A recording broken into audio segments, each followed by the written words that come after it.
Text is a common form of data that we work with, and we do so using the string data type. It's actually a class in C#. Now, we briefly talked about strings in Lesson 2 whenever we built our Hello World app, but we really didn't spend much time on it at all. We just talked about how strings begin and end with a double quote.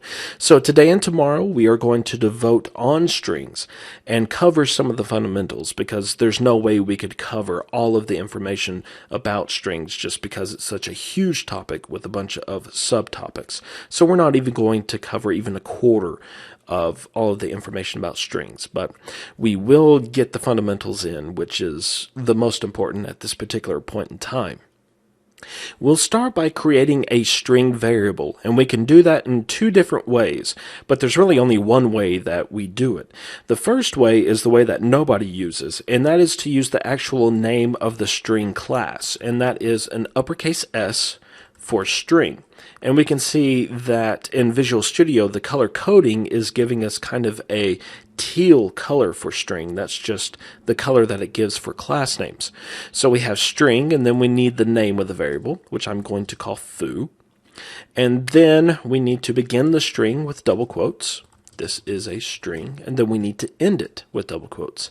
And then a semicolon to end the statement. Now, as I said, nobody does this because there's another way. Instead of using a capital S, we can use a lowercase s. I know it's only one keystroke, but that's one keystroke. Whenever you're typing string many times, one keystroke can add up. So this is the way that pretty much everybody creates a string variable, by using the lowercase s for string. This is a keyword, kind of like how int was a keyword for the integer variable, or the integer data type.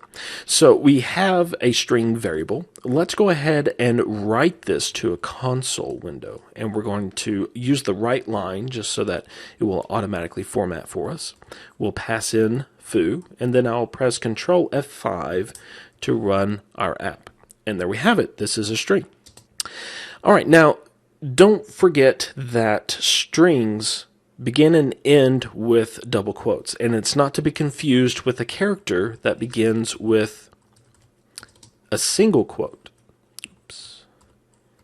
Because single quotes denote a single character. That's a good way to remember it.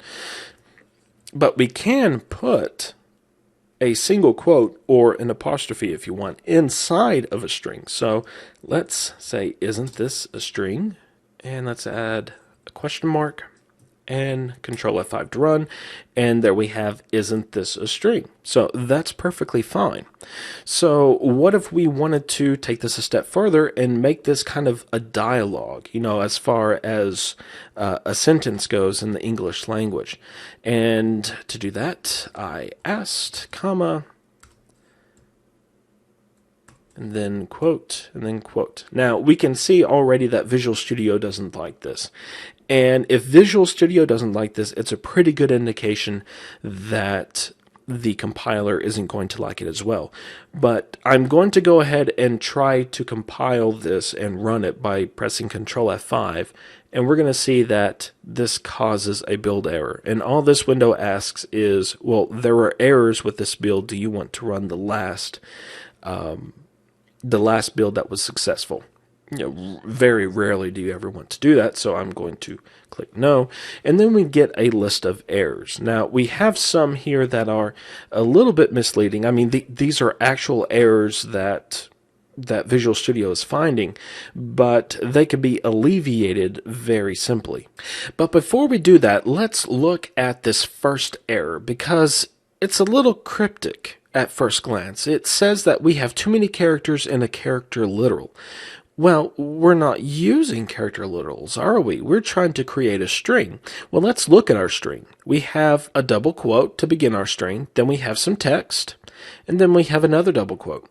The double quote for our dialogue sentence is causing a problem with our code because a string begins and ends with a double quote. Well, what can we do to get a double quote within our string? Because, it's perfectly valid to have a double quote within a string? Well, we use something called escape sequences. It's a sequence of characters that basically tells Visual Studio and the C# compiler to, hey, treat this quotation mark differently than normal. Because normally, a quotation mark begins and ends a string. So we want to escape that type of functionality. Escape sequences begin with a backslash, and they're usually followed by a single character. In the case of double quotes, the escape sequence is backslash double quote. So let's add a backslash before this double quote here to escape it. And then Visual Studio automatically tells us that, hey, that's great, but we still have some issues at the end of our string. So let's look at our string again as we have it now. We have the beginning double quote, and then we have our string. We have a double quote that is escaped, but then close to the end, we have a double quote. Well, we have two double quotes, but Visual Studio is seeing that first double quote as the end of our string. But that's supposed to be part of the string, not the end of it. So let's escape that as well. And then Visual Studio likes that. So let's run it. And we will see our string as it is supposed to be written in the console window. And that is perfect.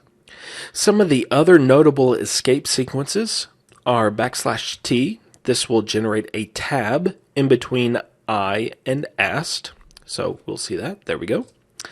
\n creates a new line. So even though this is all the same string, that \n creates a new line. So we have I, and then on a new line, ast, isn't this a string? And then if we want a backslash within our string, the escape sequence is \\. And there we go. Now, I have a pet peeve about escape sequences. They serve a purpose, absolutely, but I don't like them, especially if I'm outputting text that is supposed to have a lot of specifically double quotes, but really any type of escaped character. I just don't want to escape those characters a lot. So C# has something called a verbatim string, and it's basically the same thing, except we prepend the string with an @ symbol. And this is going to say that this is a verbatim string. Pretty much whatever is in this string is what I want displayed. And we can see that just by adding that @ sign, Visual Studio doesn't like this now, because it's seeing all of our escape sequences and it's starting to have a hissy fit. But we still need to do some things here. And, it's not a perfect solution, but to me, it's just a little bit more readable. Instead of escaping the double quotes with a \, double quote, we just use a double quote. Now, the only time that this gets a little hairy is kind of at the end, whenever we have a double quote, double quote, double quote. But to me, this is just a little bit easier, because even if we add in a \, that's not considered an escape sequence. So let's add this in between I and ast, and we don't have to escape it because this is a verbatim string. So if we hit Control F5, then we see I \ast, and then we have the double quote still within our string. So this is another way that we can not really escape characters or special characters within our string, but some way that we can say that we want this string to appear as is anytime that we use it. The last thing we'll look at is joining multiple strings together to create a new string. Except in programming, it's not really called joining. At least as far as strings are concerned, it's called concatenating. So we are concatenating strings, not joining them. Now, concatenation requires an operation, and that means that we have a concatenation operator. But it's really easy to remember because we have seen it before, just in a different context. So first, let's create two strings. That's our first string, and then our second string will just be the word string. Now, in order to concatenate these two strings together, we use a plus sign. That is our concatenation operator. And that makes sense because in arithmetic, the plus sign is an addition operator. We take one number and we add another number to it. Well, with strings, we take one string and then we add another string to it. So we take these two strings and then assign it to the foo variable. So foo is going to contain the string. This is a string. Now notice that there is no space after A within our first string and before S in the second string. This is important because concatenation does not do any type of formatting for us. It simply takes the two strings and puts them together. So whenever we do our concatenation, we need to make sure our strings are formatted how we want them. So we'll add a space after A. We could put it before S, but I don't like to begin a string with a space. That's just my personal preference. And we're not limited to concatenating two strings. Now, ultimately, that's what happens because there's one operation that concatenates strings. And then if we have another string in this expression, then it takes that new string that was created from the first concatenation operation, and then it concatenates that with that third string. So let's add a third string, and it just has a single character. Now, that's fine. Even though it's just one character, we can have a string of one character. We can have a string of no characters. And did Zune just pop up? I'm sorry. So this is actually what's called an empty string, at least this third string here, where there's nothing inside of a string. That's called an empty string. But there's another way to specify an empty string, and this is the way that I do it. I use string.empty. And this is a lot more explicit, at least as far as code is concerned. Even though it's the same, this, at least whenever I'm reading it, I know without a doubt that is supposed to be an empty string. If I look at, the pair of double quotes with nothing inside of it, I have to wonder, did I intend that to be empty, or was that supposed to have something else?